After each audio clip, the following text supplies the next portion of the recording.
Kadang-kadang orang tua itu, saudara, sakit supaya anaknya nggak kepikiran, dia tetap sehatkan muka anaknya. Gak apa-apa, udah enakan, saudara. Abi sudah enakan, Umma sudah enakan, sehat sudah nggak apa-apa. Padahal sakit. Hempiskan sayap kehinaan kamu di hadapan orang tua. Presiden, kalau di hadapan ayah dan ibu, jangan menjadi presiden. Anda tetap menjadi anak. Hormat kepada orang tua. Ustadz, kiai, dai, kalau di hadapan orang tua jangan jadi kiai. Kamu tetap menjadi anak. Hormat kepada ayah dan ibu. Assalamualaikum warahmatullahi wabarakatuh. Bismillah, walhamdulillah, wassalatu wassalamu ala rasulillah Sayyidina Maulana Muhammad bin Abdullah wa ala alihi wa sahbihi wa man walah. Wa la hawla wa la quwwata illa billah, amma ba'd.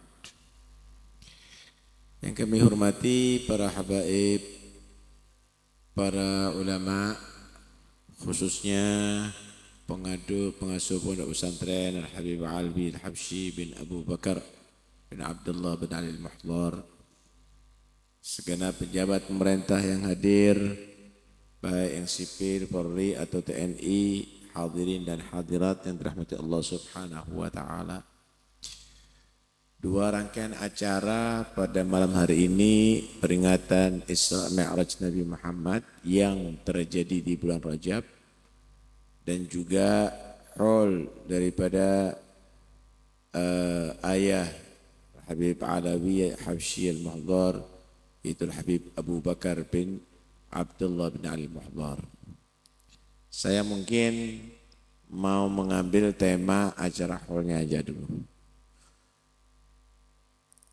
Acara haul ini termasuk bagian al-wafa, membalas jasa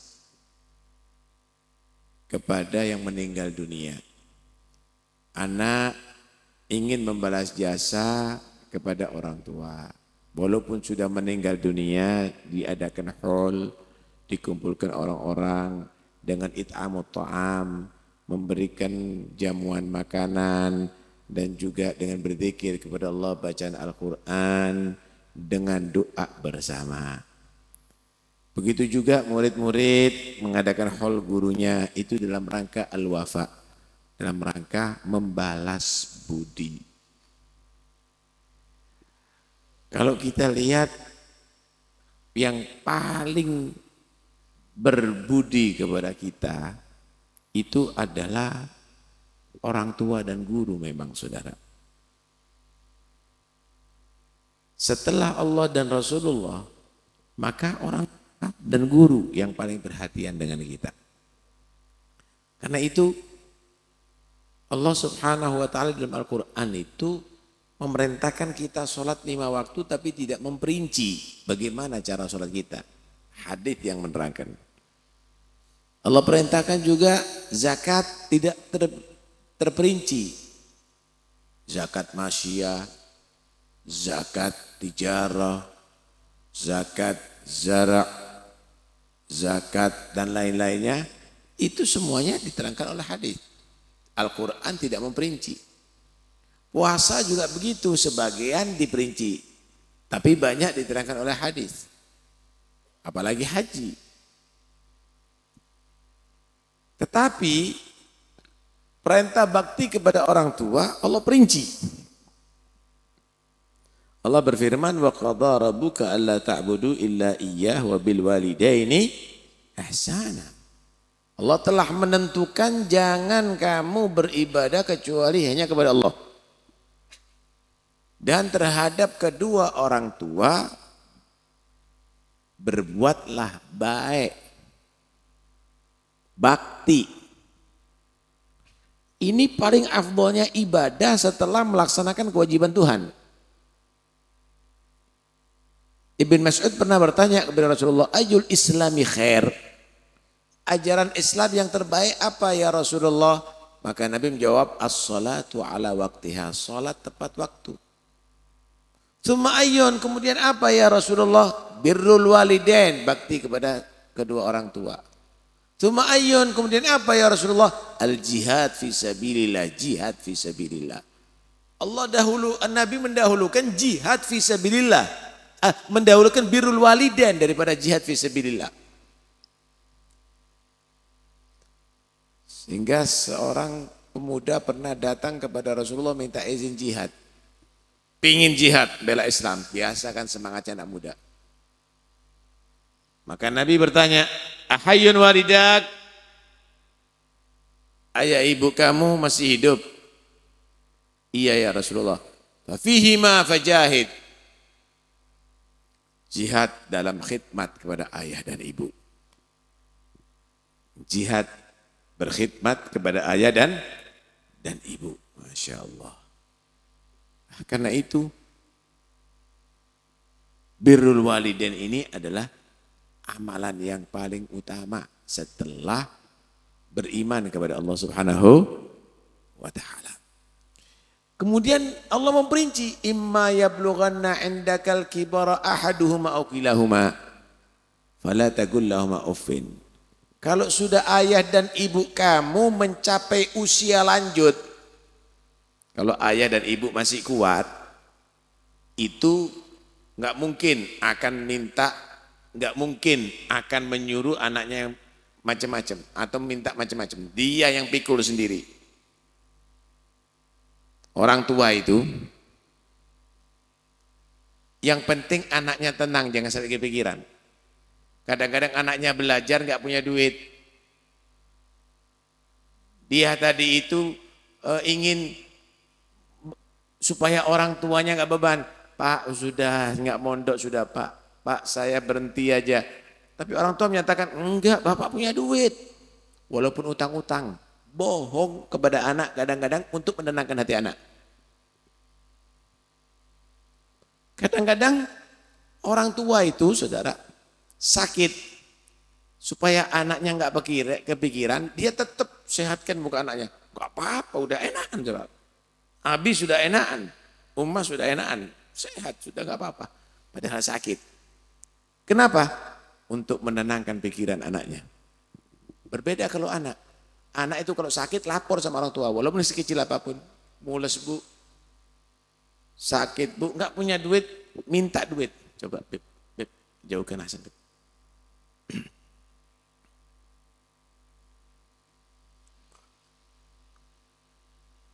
Berbeda kalau anak. Orang tua kalau muda nggak mungkin akan ganggu anak. Nggak mungkin akan mengambil minta kepada anak, nggak mungkin. Tapi kalau sudah usia lanjut, imma yablughanna indakal kibara ahaduhuma aw kilahuma. Dua-duanya atau salah satunya. Fala taqul lahumā uffin. Awas, hati-hati. Jangan kamu berkata-kata yang bisa membuat jengkel hati orang tua. Uff. Orang Arab itu kalau misalnya diperintahkan sesuatu itu kalau uff itu merasa wah. Kalau bahasa kan aduh gitu. Jangan sampai ada kata-kata itu di hadapan orang tua. Maka kamu membuat jengkel hati orang tua dilarang oleh Allah Subhanahu wa taala walaupun dengan satu kata. Wala tanharhuma, jangan kamu bentak-bentak orang tua, jangan berbicara suara nada tinggi kepada orang tua. Hati-hati.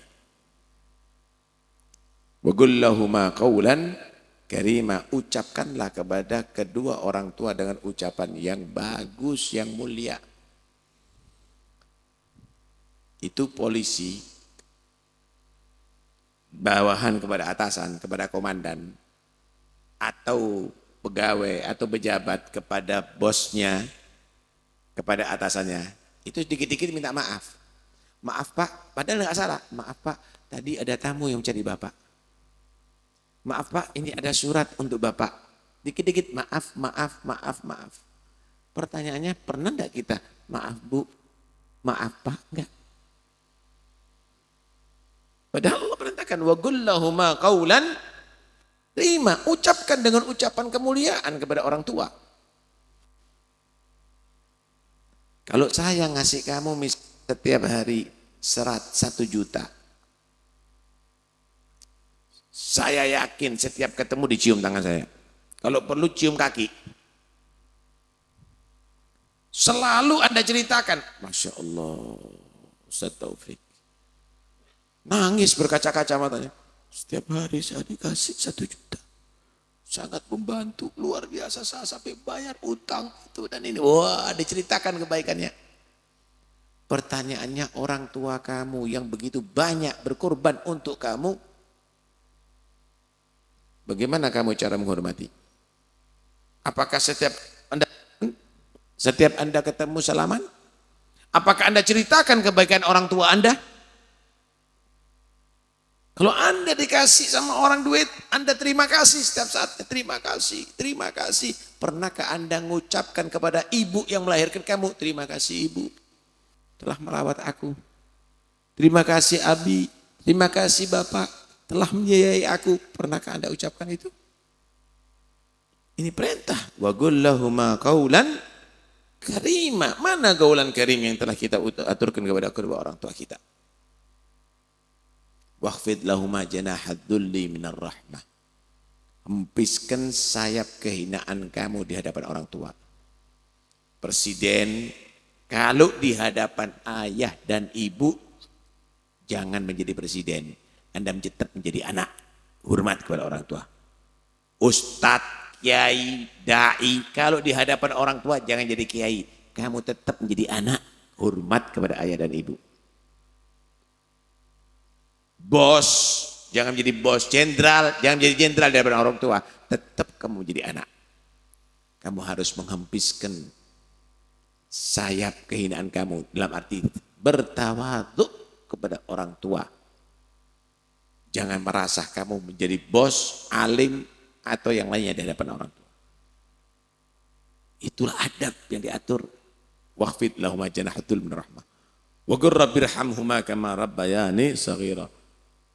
Selalu bacalah doa, ya Allah, rahmati ayah dan ibu kami sebagaimana keduanya rahmat kepada aku ketika aku masih kecil.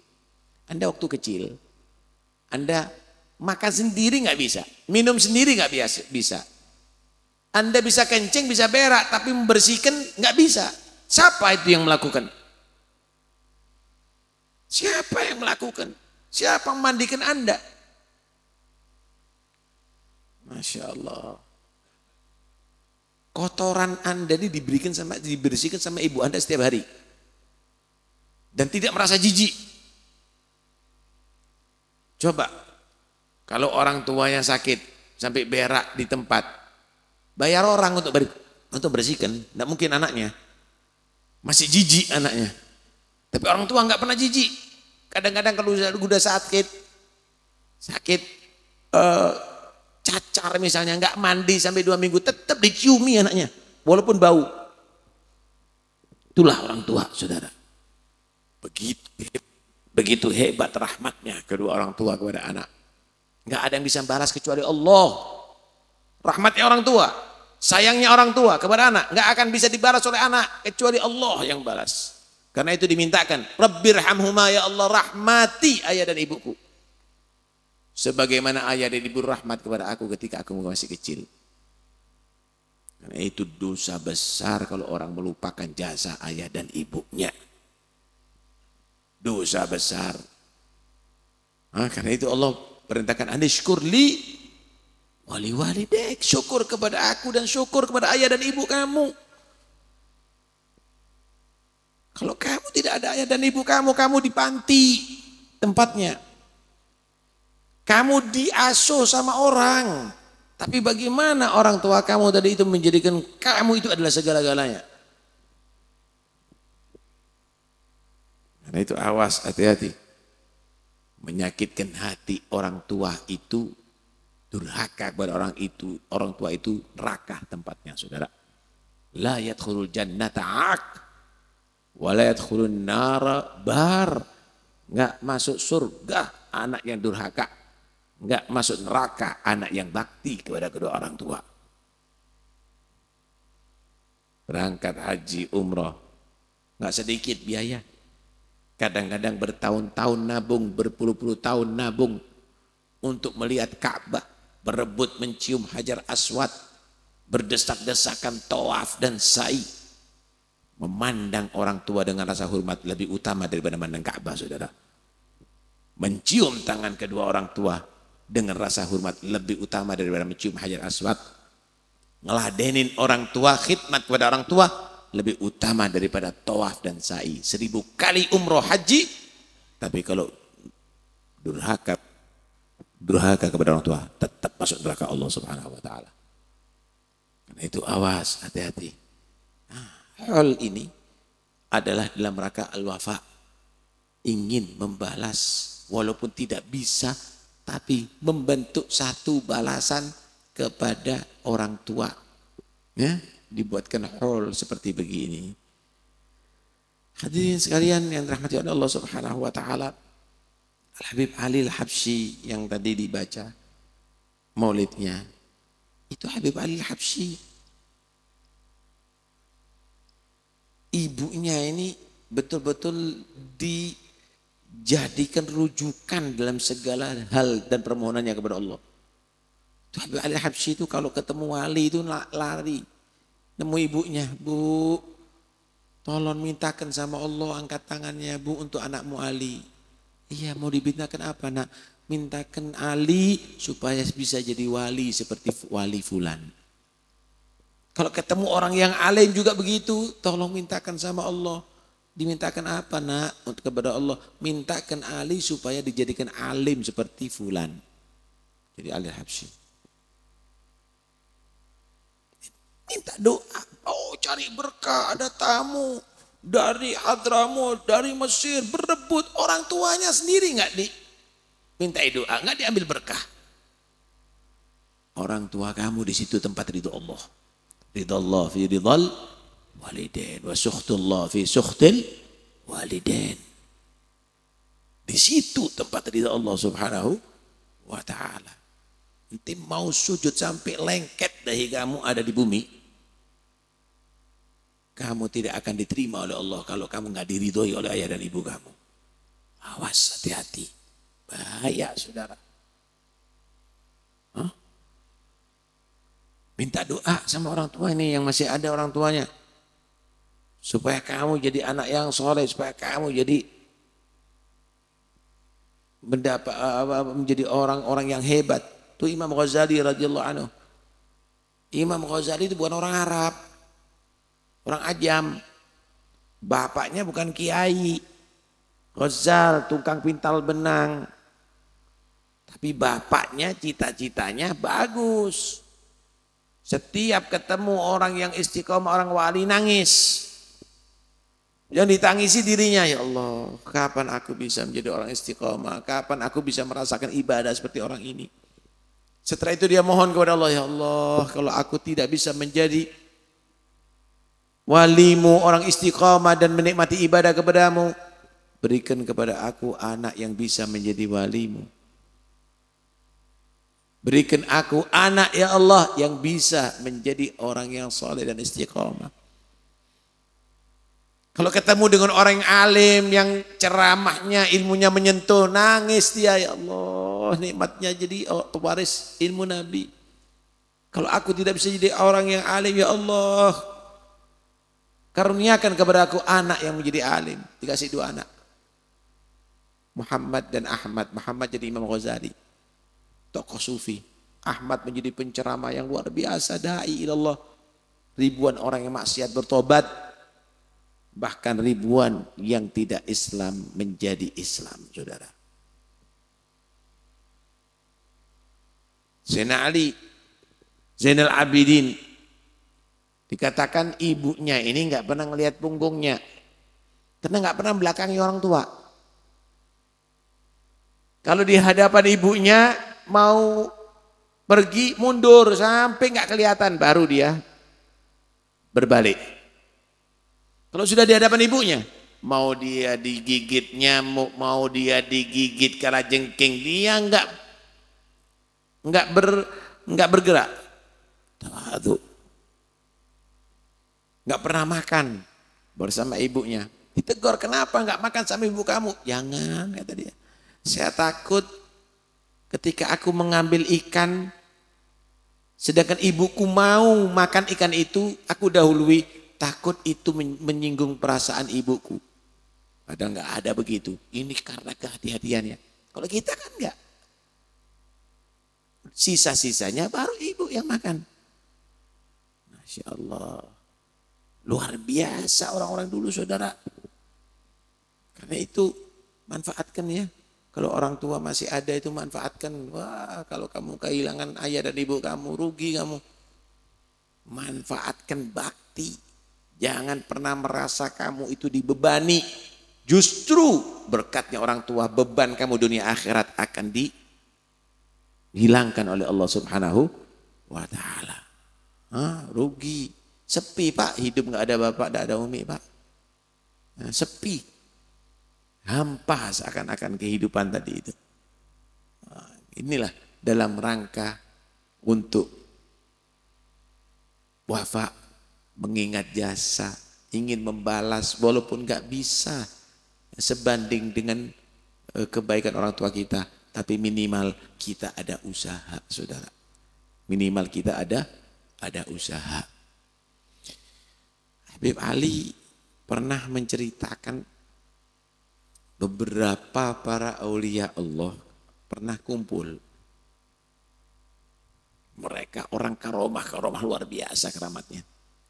Tapi ada wali yang masih muda umurnya, ibadahnya nggak seberapa, tapi keramatnya lebih unggul. Di antara karomahnya, orang ini sering masuk surga walaupun dia masih di atas dunia. Menikmati kenikmatan surga. Jadi kalau rekreasi, bukan rekreasi ke taman safari atau ke Tretes atau ke Batu, surga. Masuk surga mondar-mandir mudah begitu. Yang lainnya tanya, inti bisa begini, amalan kamu apa? Amalan kamu ini apa? Wirid apa? Bacaan apa? Kok semuanya belum ada yang sampai ke derajat ini, kata dia.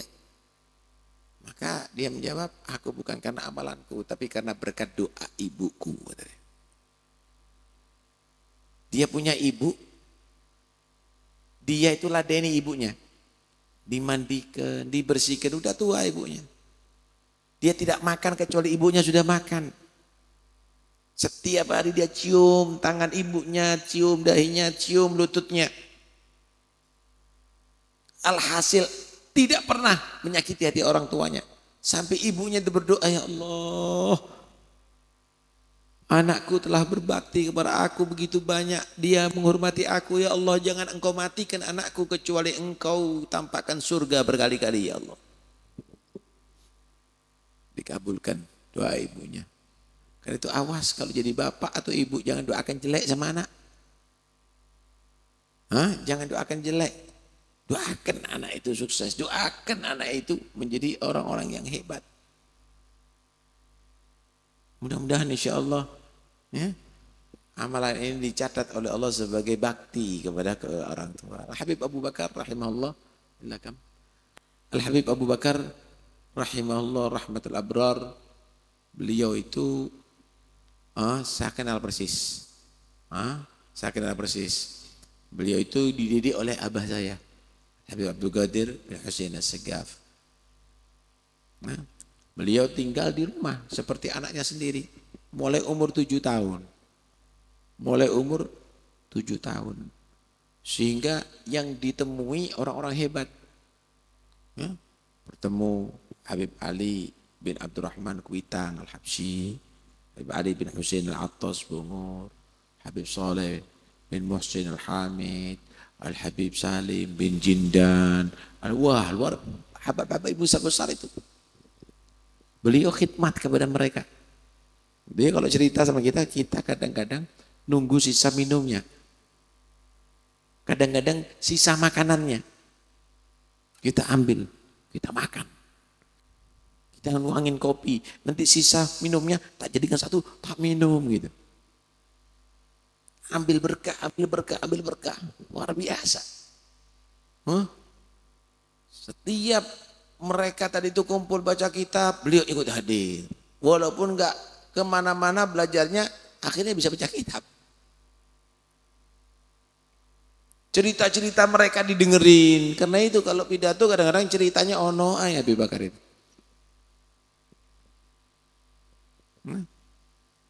Dan jadi berkah, saudara. Orang itu kadang-kadang punya ilmu, tapi keberkahan kadang-kadang kurang gitu. Sehingga ilmunya mandek kadang-kadang. Nah, karena itu penting. Ya, kata Nabi gini, al-barakatu ma'a akabirikum, kata Nabi. Berkah itu akan selalu bersama dengan orang-orang yang besar. Ya bukan besar badan, tapi akhlaknya, kepribadiannya, jiwanya, hatinya yang besar, saudara. Sampai akhirnya kawin, malah yang memiliki perkawinan itu gurunya Abah. Dikawinkan sama anaknya Habib Alwi bin Ali Al-Habsyi Solo. Adiknya Habib Anis. Malah kalau nggak salah istrinya Habib Bakar itu lebih tua daripada Habib Bakar. Tapi beliau nurut sama guru. Akhirnya menjadi menantunya Habib Alwi bin Ali Al-Habsyi. Langsung menjadi mantunya Habib Alwi bin Al-Habsyi. Luar biasa. Hah? Tapi beliau tidak pernah berubah. Walaupun akhir dulunya sih sewa rumah, pindah. Ini Habib Alwi ini sudah pindah berapa kali. Pernah di Kuniran nih Habib ya. Pak Kuniran, pernah di Rejoso. Sewa-sewa itu masih, belum punya rumah itu masih Habib Bakar itu. Belum punya rumah itu masih. Sampai akhirnya punya rumah. Sampai Masya Allah, tabarakallah, malah pertama beli mobil itu, mobil Chevrolet itu. Mobil Chevrolet, mobil pertama. Tapi alhamdulillah, tapi tidak pernah berubah. Tetap dalam dakwahnya, tetap menghormati tamunya, tetap Masya Allah, tabarakallah. Mudah-mudahan Insya Allah, ini masih satu-satunya ini anaknya Habib Bakar yang laki masih hidup, mudah-mudahan dipanjangkan umur, sehatul afiat lahir batin ya. Kakak-kakaknya udah nggak ada, Habib Umar, Habib Muhammad ya. Mudah-mudahan insyaallah panjang umur, sehatul afiat, ilmu yang manfaat insyaallah, bisa mewarisi istiqamahnya, akhlaknya, sakha dan karomnya ya. Dermawan, Habib Bakar itu dermawan ya, banyak bantu. Kalau udah ada tamu udah ya, tamu itu dihormati luar biasa, bukan piringan sepra ya, bukan sepra itu ya. Kemudian apa ya, irtibatnya dengan salaf kuat sekali, irtibatnya dengan salaf kuat sekali ya. Walaupun dia dakwah ada sana dan sini, tapi kalau sudah hol habaib dia nggak pernah tinggalkan. Hol Solo, hol Gresik, hol Pasuruan, tidak pernah tinggalkan sama sekali. Ya, dia ada irtibatnya. Kalau kita kan kadang-kadang, ada undangan, ente mau pisah sama salafnya ente, dia berkah dari mana? Jangan mendahulukan salaf. Karena kamu itu dapat barokahnya salaf, dihormati sama orang, dihargai sama orang. Mudah-mudahan insyaAllah kita semuanya dapat barokah mereka semuanya. Dan mudah-mudahan insyaAllah mahat ini menjadi mahat yang penuh berkah. Dan mudah-mudahan insyaAllah Allah berikan panjang umur kepada kita. Sehatul afiat zahir batin. Masuk bulan Ramadan, siap untuk berpuasa dengan sebaik mungkin. Malam harinya qiyamul lail dengan sebanyak mungkin. Dan mudah-mudahan Ramadan yang akan datang bukan Ramadan yang terakhir bagi kita. Allah sampaikan ke Ramadan-Ramadan berikutnya fi khair wa afiyah. Amin ya rabbal alamin. Wa sallallahu ala sayyidina Muhammad wa alihi wa sahbihi wasallam. Walhamdulillahi rabbil alamin. Wassalamualaikum warahmatullahi wabarakatuh.